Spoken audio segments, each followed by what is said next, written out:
Welcome to East Meets West, episode 411. I'm Tom Merritt. And I'm Roger Chang. 411. Wow. The 411. We're giving people the 411 today. On our lives, on everything, I think people know. I would assume they would know what's going on around the world these days. Some of them may not. It's true. I know, sir. I knew certain people in college who were very assiduously avoiding news. And I asked them why. It's like, I got too much to worry about. I don't have time to think about the news. I hear people say that, like, I don't watch the news. But even those people tend to know what's going on. They just sort of, soak it up from indirect sources, probably like references on talk shows or hearing friends talk about it. So I'm always curious, like, okay, but how much don't you know? Like, how much news do you get without paying attention? Especially now with social media. Like, people probably like, yeah, I don't watch the news, but I see everyone on Facebook talking about it or whatever. Oh, I'll see a Facebook, or I'll see like a Twitter thing, like it'll show up in my Twitter feed. It's like, oh, I didn't know about that. And it's weird because I remember around 2008 when Obama was elected. And like a few months after that, I just tuned out of everything because I was trying to get like a bunch of new shows for the company up and started. All my only source of news came from Veronica and Patrick. Like they were just talking to me like, oh, did you hear about this? Like, no. Did you hear about this? No. That is that's the old fashioned way people got news, was talking to other people. For most of human history, that's how news traveled. You just had somebody tell you about. I mean, I guess that's how we get news now. It's just the ways people talk to each other are sometimes one way or at a distance over the internet. But the sort of like, did you hear Carol had a baby over in the next village? Oh, that's great news. That's the news. What I've noticed, I think, in the past 15 years about news is that there's the stuff that people talk about, but when they talk about it, it's usually like some Reader Digest version that leaves out all the important stuff, where it's just like it's like a headline and maybe a couple of names or a date or a location. Like, what's an example? I'm trying to remember. I was thinking about it had something to do with COVID and about vaccinating kids. And at the time, there was very little official information, but there was a lot of like stories that had these I shouldn't say proposition, but where they do, it kind of bothers me when news agencies do this, but they do the what if, like, what if this thing passes? What can you expect? Kind of thing. And was just I know why that bothers you, because usually it's not well done, but that is important to know, right? If you're in a democratic society, you want to know, like, oh, okay, they want to do this bill. What does it mean? That's an important question. It's just that the answers sometimes are not very well constructed. Yeah, or the way it's framed, it's somewhat skewed. It's like, why this could threaten your livelihood. Yeah. It's like, hold on. It's not like an objective, like, here's what'll happen if this bill passes. Yeah. It's like, here's how it will ruin society. Yeah, like this new tax could put you in the poorhouse. I was like, okay. There's a. And I didn't really understand it or appreciate it when someone mentioned about like the entertainment aspect of cable news television until like the past 15 years, is that there are so many competing outlets competing for your eyeballs and your attention that they just sometimes do really outlandish stories. For example, remember, what was that flight in Southeast Asia that they couldn't find, that they thought crashed into the sea? Yeah, the Malaysian Airlines flight. I remember CNN like literally doing like these really labored discussion panels with people that didn't really seem interested in being there. They were all asking questions like, where did it go? It's like, this is like the third week you've done this. Like, I'm sure there's other stuff you could go to. And if there's something important about this news story, you could revisit it. But were you watching it? Well, yeah, that's all they care about. I know. I fit into the machine, Tom. I fit into the machine. No, but seriously, like that's something that I feel like, and I know I've said this before, and I think even on East Meets West I've said it before, is that we need to get used to information the way we got used to abundant food. We've evolved our brains and our stomachs and everything else for a world of limitations. And so one of the reasons that health and diet have been such a preoccupation is that in a world where you can get a lot of food, your body isn't evolved to handle that. Your body is evolved for a world in which sweet things are rare. And that's one of the reasons that we tend to eat too many sweets, because throughout human history, they've mostly been rare and now they're suddenly abundant. And we've had to learn as a society how to deal with that. And I think we're actually getting better at it. I do.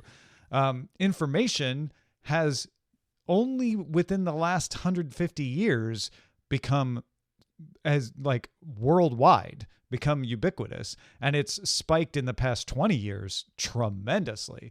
So now we're dealing with the green revolution of information, where we have way more information than we can handle, and we haven't evolved as a society the ways to make sure we're paying attention to the good information and not just the fattening information, which is what the TV networks feed you, which is what you're talking about. And I think there's a I don't know, maybe you've noticed this, but there seems to be a creeping level of editorializing in some news stories that seems kind of odd to me. Maybe it's because I'm very sensitive to it. But sometimes, not all stories. In what kind of news stories too? Like that? Are you saying like, the straight up city council report in your newspaper? Or are you talking about the 24-hour news? So let me ask you this: Yeah. when a news outlet or an agency, I shouldn't say an agency, a news outlet, does a story like, maybe it is because like they do like what's really going on in yada yada country, or what's really behind the the obesity epidemic or the fentanyl, like when they do stories like that, they kind of, I know it's supposed to be a more in-depth story, but sometimes it just feels more like they're pushing a point of view. Yeah. I mean, and I don't know, I'm sometimes like, okay, I can see their point, and they definitely do have a lot of information regarding this. But for example, during the whole kind of thing about Trayvon Martin, and then the stuff more recently with Black Lives Matters, where there was a lot of like defund the police and all that. There was a lot of voices around it, but nothing that really could explain exactly what it meant, because there were so many different people who had different interpretations of it. But at the same time, when you read some of these stories, it felt very like, this is what it, this is how it is, and this is what they mean. And I felt that maybe that was being a little too what's the best way to put it? Like, I think the writers were making up their mind on what it meant, rather than kind of addressing the fact that, you had 4 or 5 different groups who used the same slogan, but they had different ideas of what it meant in practice. Does it make sense? Yeah, it does. And I think there's a multiple number of reasons why that happens, and it's not new. It's not like this is, something that just started happening recently. It's been happening a lot for years. I think maybe it stands out more because we've had a few more intense and less defined situations, which makes those sorts of news takes stand out. That kind of take on, the FDA labeling doesn't get you worked up as much as, protests that are happening in your neighborhood. So I think the conditions sort of bring that out, and it makes the temptation to do it as a writer more. And that's one of the other reasons I think it happens is we tend to want, as readers, definitive articles.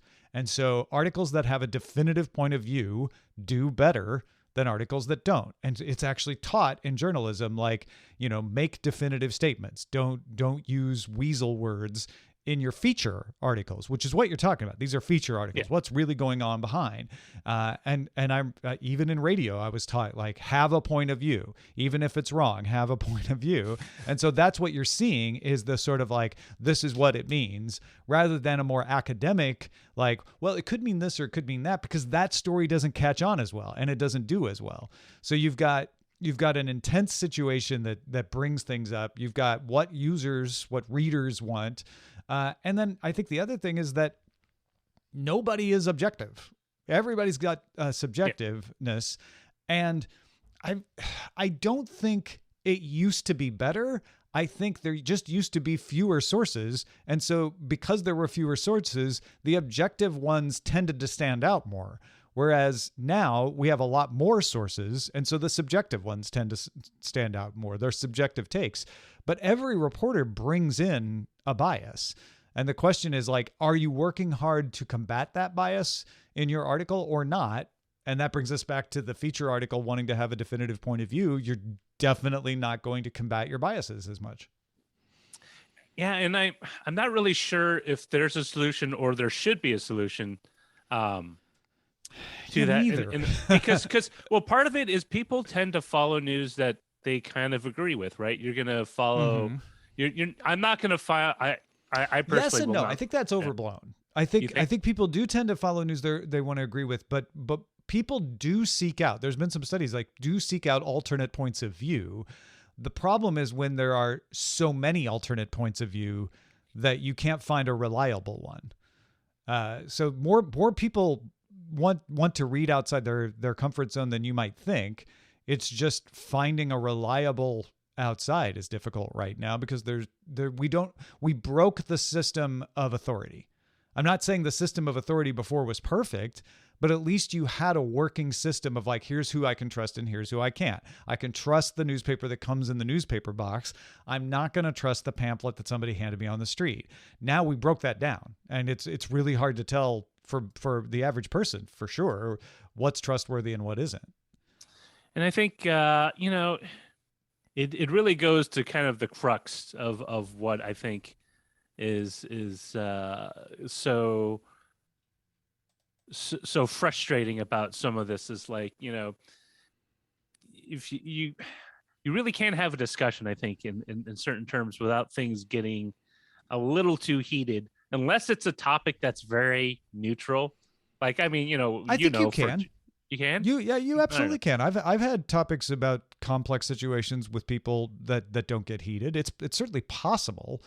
So I don't think it's that it's impossible. It's maybe, I don't know. Where are these conversations that you're talking about happening? Maybe it's the medium, maybe it's the people you're talking to. I don't know. Like whether it's family members or just, people at the courthouse while you're waiting for your court session to start. I feel like in-person conversations are way less likely to get heated.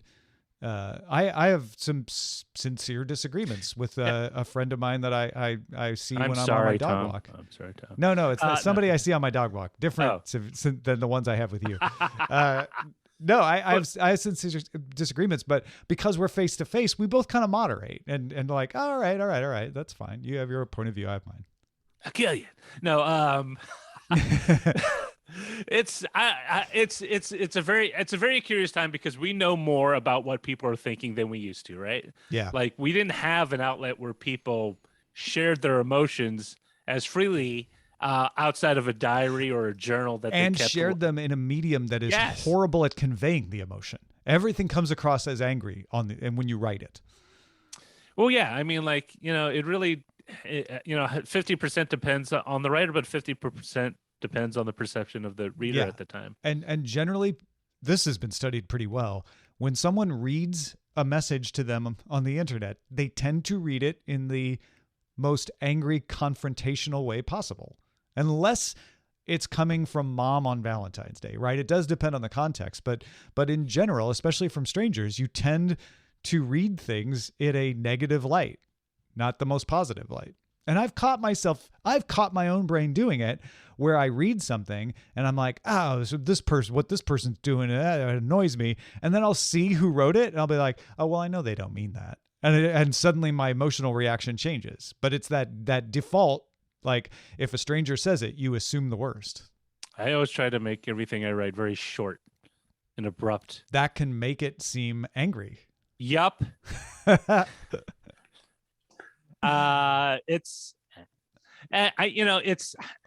think I'm curious to know how human society will look in 20 years time if we've developed not just the tools but the social structure in which to kind of filter a lot of these things out. Like, I think we will. There's eh, because what generally happens is people grow up with the thing that was new, and look at the older generations are like, why was this so hard? You just do this. Because when you're young, you click to those things faster. and it's one of those things that I think you will definitely, I think, have a generational divide that's very apparent Mm. when that comes to this, where people, like, in the same way our generation had a very good affinity with technology, or when I say technology, I mean, like, going up on Computers. dial-up or computers wasn't a big deal. It's like, Yep. you just follow these instructions. But my dad was like, I don't know. I mean, honestly, I loved broadband because my dad didn't have to figure out how to dial, like, on a modem on his computer.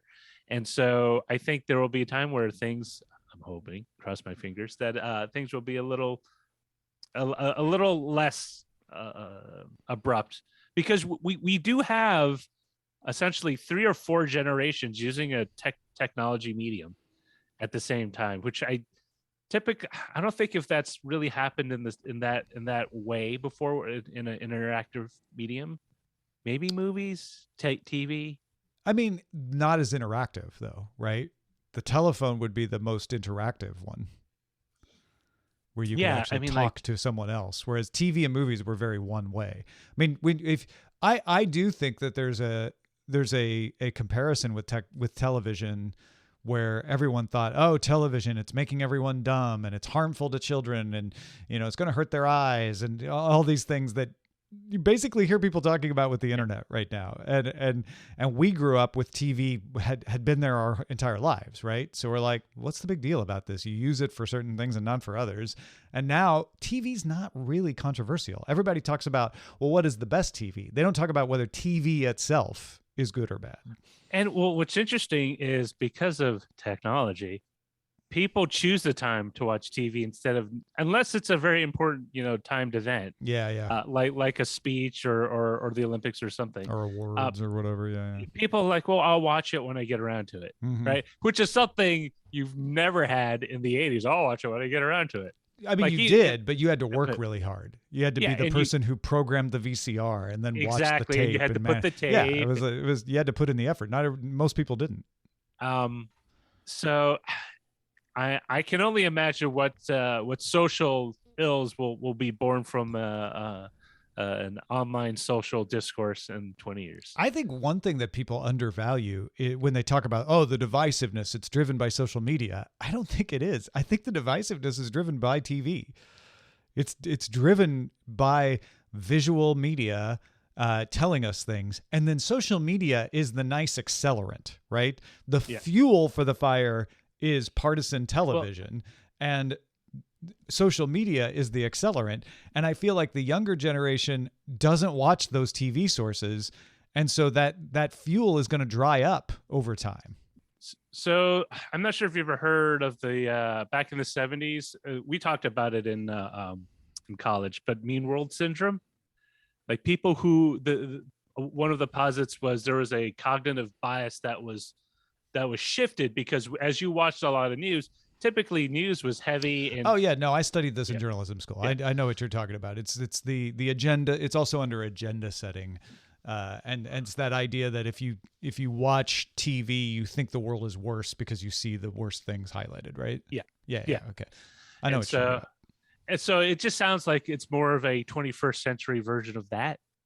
Well, think about it. If you don't have the internet, you still have way more pervasive video, way more number of channels. People forget we didn't have Fox News until the mid to late 90s, really. It didn't really catch on until the 2000s. It's new. CNN kept other news out, and CNN was the first alternative to your evening news. It was the first 24-hour news channel in the 80s. So that 24-hour news channel thing, that's still pretty new. And yet everybody just wants to jump to the internet as the cause of everything. And it's certainly affecting things, but we are just now entering the mature phase of 24/7 news channels where we have multiple versions of them, not just Fox, MSNBC, and CNN. We've got OAN and all these others that are around. So to me, I feel like we're missing it. That is the bigger element of this divisiveness, of this, lack of accurate information and being able to have a discussion and all of that. Well, especially video, because video Yep. is you can show it without commentary, and people will draw their own conclusions. Especially, Or even better, give them context and then show Yes. it to them, and they see what you want them to see. oh, look at this poor man beating this, Yeah. or getting beaten by this woman, and it's like, well, no, I always approach those with a heavy dose of not skepticism, but with a clear understanding that there's undoubtedly more to this story than what has been relayed in this clip. Clips. For my own good, do not watch almost any news video. I very rarely will watch a video of an event unless I think it's incredibly important. I read, I look at pictures, but video causes an emotional reaction that clouds my judgment. And I feel like it is I have benefited quite a bit. I feel like I'm way less outraged, way less emotional, way less anxious because of that. And yet I still feel informed. I still feel like I know what's going on because I will read about what's going on. But I do it for my own good. And I'm not even trying to say that everybody needs to do that. But for me, it was like, I got to get off the crack because if you watch the video, it's just going to continue to make you upset, or it was going to continue to make me upset anyway. Yeah, I mean, I used to be upset, but now I just look at it. It's like, I'm imagining there's probably a lot more to this than what's what will be divulged in this particular clip or in this immediate posting. And generally, if it's something that I'm curious about, I will try to learn more about it. But generally, I just kind of shrug and say, I'm sure this is probably a clip that was shared 5 years ago, and it's just resurfaced now because I'm not even talking about misinformation. I'm talking about actual video of actual things, and so they're not trying to tell you anything's wrong. It will for me build up a subconscious emotional reaction more so than reading, and that's actually studied. Like people definitely have more emotional reactions to watching video than they have to reading. And so for myself, I'm like, you know what? I don't like feeling stressed and outraged all the time about the state of the world, but I also want to stay informed. And so that's how I dealt with it. Yeah, I know. Maybe I've just grown numb to it, but it doesn't draw. I'm sure it definitely has a higher impact on me than reading about a story. But honestly, I think over the years, it's just kind of been added to the cacophony of noise that I encounter in my daily life. Do you feel like you are fairly, objective about the state of the world? I mean, that's a useless question because everybody's going to say yes. Like it's question, like, I mean, it's hard to say that. Do you feel like you would feel better but also accurate about the world if you consume news in another way? I think that's the question people should ask. I mean, this is the thing. 90% of my news ingestion is from reading, right? It's from reading newspapers, New York news articles, not reading tweets and posts. Although if something catches my eye about a story, if there's a thing about a particular event, I will look for the event rather than just read the tweet or the Facebook posting. Like, there's an explosion in a gas facility, outside, in Texas. I'll search and see if there's like a news outlet that has covered it. But I definitely will not read someone's post that has like outrageous. This is, a clear violation of blah, blah, blah. And not to say that it isn't, but I would rather see what exactly has happened. Actually, what has been reported on and what the facts are about the situation before I draw any kind of opinion on a story. Yeah, I almost never see that kind of stuff anymore because A, I never use Facebook, and B, I have over the years carefully muted, deleted, or unfollowed people where even if it's not them, they're retweeting things that kind of aren't helpful. And so I tend to have a a Twitter feed full of reactions rather than news. And so sometimes that's helpful because I'll see people reacting to things and I'm forced to go find like what you're doing because I'm like, what are they reacting to? But I don't follow a lot of people who try to be like, let me tell you what's going on. I will add 90% of the time when I see a video on a news outlet related to a story, it's usually a day after I've already read about it. So I've read as much information. Do you still watch the video though? If it's available, I'll see it, but it doesn't necessarily alter my opinion. It just gives me clarity about what's being described, I guess. Also, I mean, it depends on what video I'm watching, I guess. I mean, if I'm watching about floods in New South Wales, I've read about it in the Sydney Morning Herald. I know what areas are affected. And then I see the videos of like, oh, that's the bridge that they're talking about with all the stranded cars where people waiting for rescuers to come by to rescue them. But it doesn't necessarily, I mean, it's a flood, so it's not necessarily going to alter my opinion watching flood photos. Well, but the flip side of that question is, does watching the video in some way improve your understanding? It gives me a much better idea of the scope of what's happening. Does it? Like, it does. I mean, it's so one in other words, it changes your emotions around it.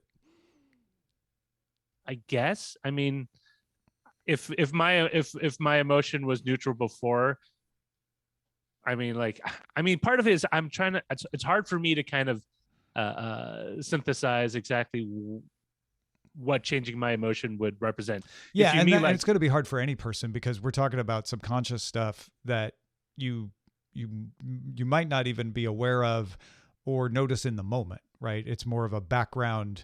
It builds up over time and you don't really realize. And again, I'm not trying to say you should stop watching video or that anybody should stop watching video, but it wasn't a one-to-one like, oh, I didn't watch this video and I feel better. It was after a month or two of holding off watching most videos. I just noticed that I wasn't reacting to the same way to world events that other people were.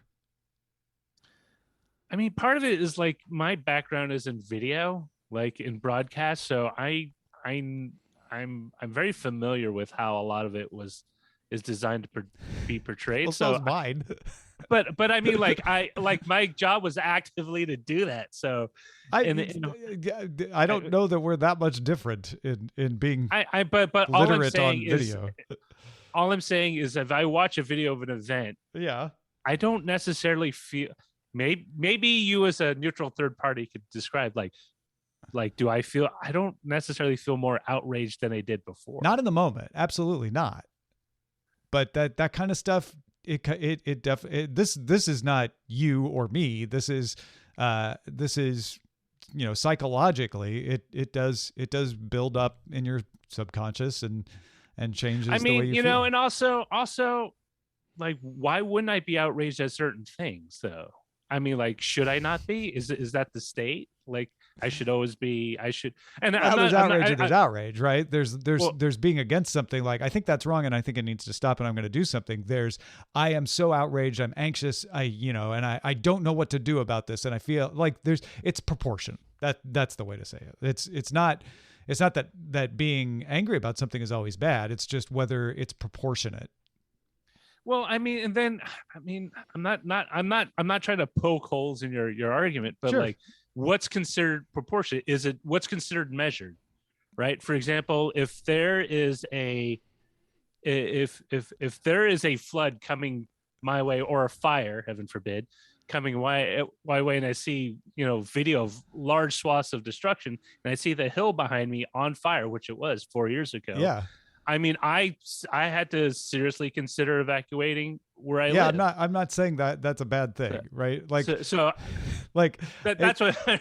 But that's taking it in a whole different direction. I'm not trying to say don't run away from fires, and I'm certainly not saying you want to get to a point where you're blasé about everything.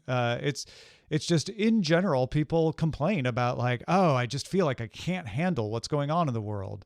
And I think that carefully examining how you consume the news can help you stay informed and not feel overwhelmed, if that makes sense. Yes, I totally understand that. I don't ever feel overwhelmed by the news in maybe a couple of circumstances. Well, you're special. Well, not special. I told you I'm numb Lots to a of lot people of do things. feel overwhelmed by the news. I partly is because I care a lot less about certain things.